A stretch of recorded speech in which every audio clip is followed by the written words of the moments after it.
Welcome to my channel Life for Share. In 2022 midterms, Trump and possible GOP rivals test the waters for 2024 presidential race. Aspiring presidential candidates have often used midterm elections to assess their chances in national elections, but no White House wannabes have faced what the Republicans are dealing with in 2022. The reason is Donald Trump. No ex-president has injected himself into midterm elections the way Trump has in 2022. No ex-president has used primaries and congressional elections to boost his chances of running again for the White House he lost just 2 years ago, and no ex-president has operated like this while under criminal investigation. That creates an unprecedented political environment for other Republicans who are using the midterms to test the presidential waters.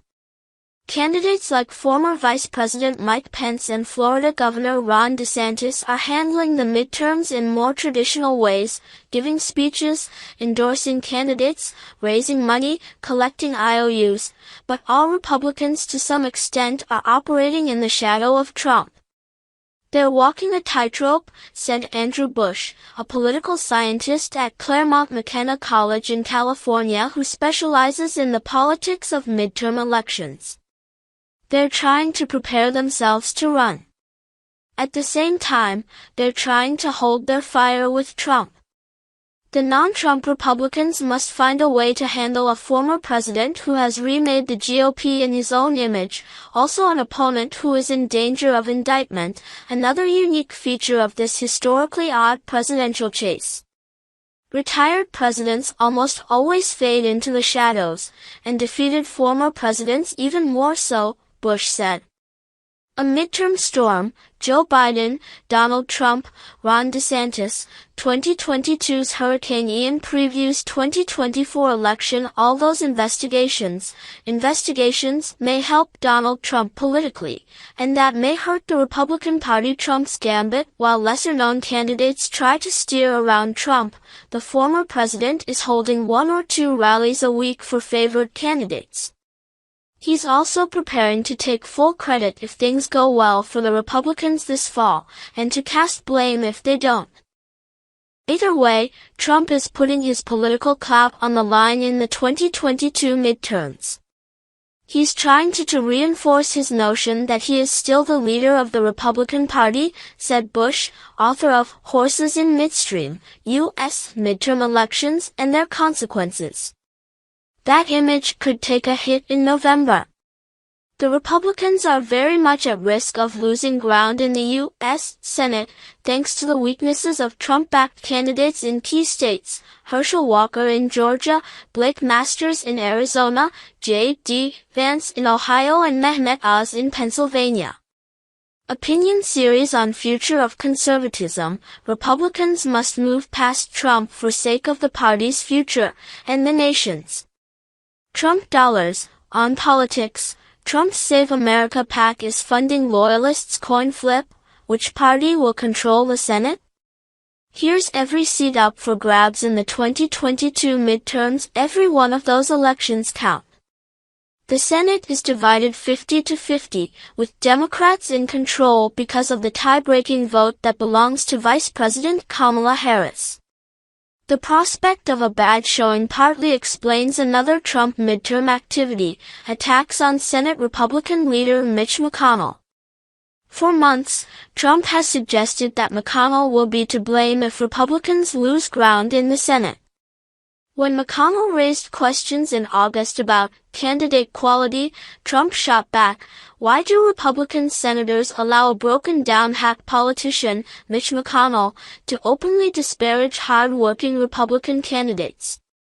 More recently, Trump said McConnell is failing to negotiate good deals and that must mean he has a death wish, a comment some interpreted as a physical threat.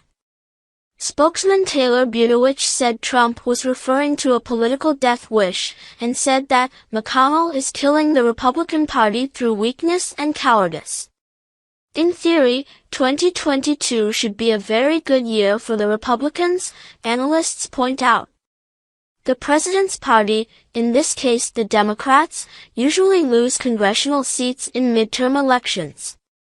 Many Democrats believe they will defy that trend and pick up congressional seats, in part because of Trump's hold on the party. What's the Republican platform to run on? Biden said in an interview with CNN. What are they running on? What are they for?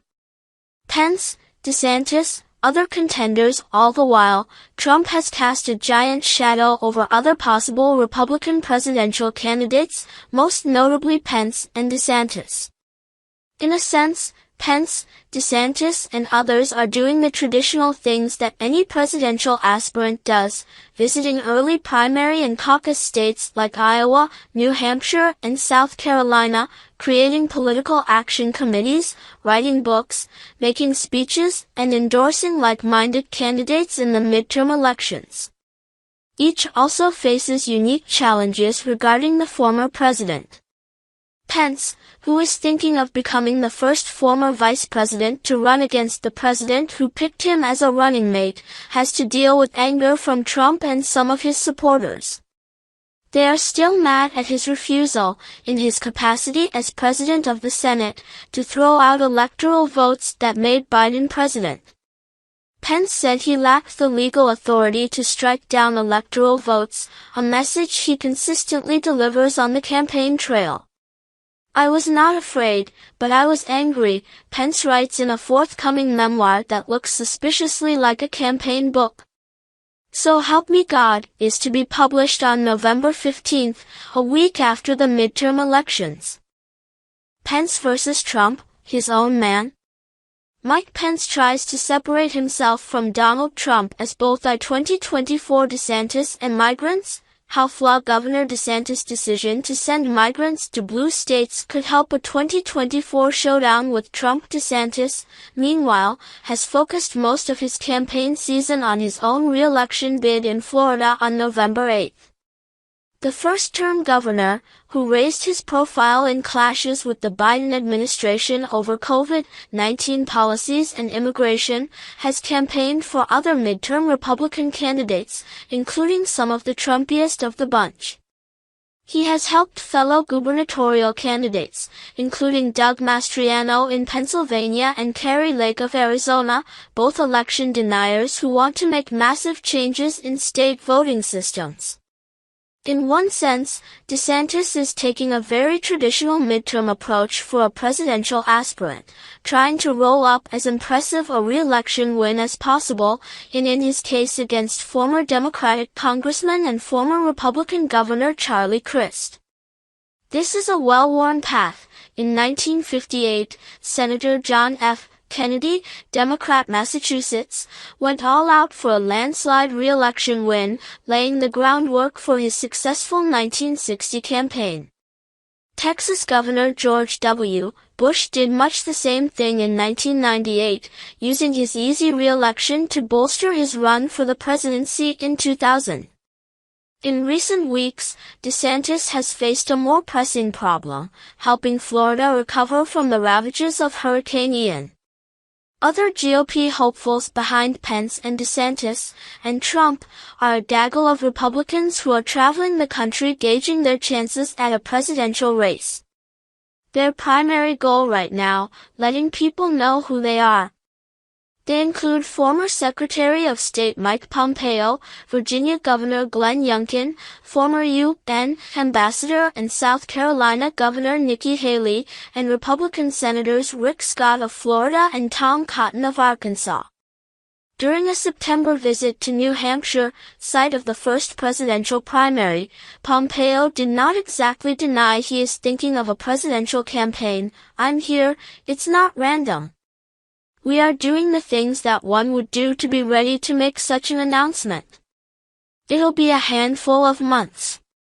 Haley has created a political action committee, endorsed candidates, and written books, the latest of which is ambitiously entitled, If You Want Something Done, Leadership Lessons from Bold Women. Breaking news often attracts presidential wannabes. This month, a pair of potential Republican presidential candidates, Cotton and Scott, visited Georgia to help Walker, the Senate candidate, embattled over abortion payments and domestic abuse allegations. Under investigation as they all assess their own chances in 2024, they are also sizing themselves up against Trump and all of his legal unknowns. Trump is under investigation in Atlanta and Washington over efforts to overturn his election loss to Biden, especially in Georgia, his removal of classified documents from the White House, and his alleged incitement of the insurrection of January 6, 2021. The Attorney General of New York has filed a civil lawsuit seeking to break up the Trump Organization over past business practices. High velocity, Trump in midst of gathering storm of investigations. Mar-a-Lago document inquiry is one of many. Something different, unprecedented, Donald Trump's scandals are unique in history. Here's how. An indictment and trial of an ex-president, or multiple indictments and multiple trials, would change the 2024 presidential election in ways that are unfathomable in the midterms of 2022. Other Republicans can't help but wonder whether the long list of credible allegations will take their toll on Trump when it comes to voting time and give them an opening to upset the narrative of 2024. For the most part, no Republican wants to cross Trump, said political scientist Laura Brown, author of Jockeying for the American Presidency, The Political Opportunism of Aspirants. But at the same time, they are all aware of his growing legal troubles and the waning popularity of his 2020 grievance message. Brown said no ex-president has pursued a delayed re-election like this since Grover Cleveland's successful campaign in 1892 and Theodore Roosevelt's failed bid in 1912, and both were back when conventions picked nominees. There weren't meaningful primaries, and so the presidential aspirants' sharp elbows and power plays happened mostly in the proverbial smoke-filled backrooms, Brown said. Today, the process and the politics are far more transparent. From travel schedules to tweets, we see which presidential aspirants are supporting which midterm candidates. The Nixon model. There is a model for Trump, Pence, DeSantis, and all the rest. Richard M. Nixon. During the 1966 midterm elections, 6 years after losing a presidential race and 4 years after losing a California gubernatorial race, Nixon raised millions for GOP candidates and campaigned in more than 100 congressional districts during the election cycle. Nixon also picked up IOUs that paid off with his comeback win in the 1968 presidential race. Nixon also seized the chance to fill what was then a vacuum of leadership in the Republican Party. The party's previous presidential nominee, Barry Goldwater, withdrew from national leadership after his landslide loss in 1964, creating a vacuum that Nixon sought to fill. There's no vacuum at the top of the Republican Party right now.